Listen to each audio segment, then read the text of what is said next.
I was a somewhat withdrawn child and adolescent anyway.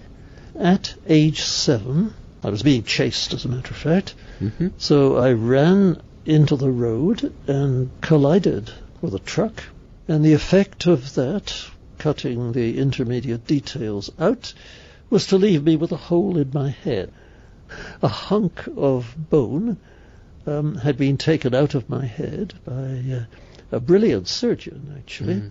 They feared that the effect of the impact and the breaking of the bone in my forehead might well be that my brain would be damaged and my behavior and my talk and so on would show it for the rest of my life.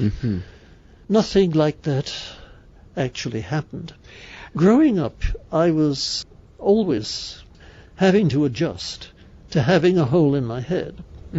I feel the force of it when people say, I need that like I need a hole in my head, and it does create problems. When I was a teenager, I had to keep out of school sports. I was marginalized in that way. Also, as a teenager, and indeed before, right from the time I came out of hospital at age 7, I had to wear an aluminium plate held onto my head by elastic to cover the hole and guard me, you see, against accidental blows.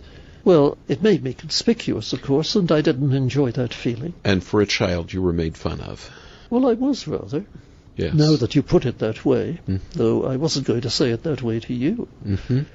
But, yes, and from that standpoint, I can sympathize, even though it's from a distance, with some of the bullying experiences that kids go through these days and that hit the headlines because, you know, there have been 2 or 3 dreadful cases of kids committing suicide because they couldn't stand the bullying. That's right. Yes, I was marginalized. I was thought of as a bit of a freak. I gave up the aluminium plate when I left school and went to Oxford and never covered the hole since. I've simply trusted myself and trusted the Lord to keep me out of blows on the bit of my head where they would do real damage. You still have a small indentation on your forehead today. Oh, yes, I do. You've always had to be right. careful, Yes, I guess. That's then. right.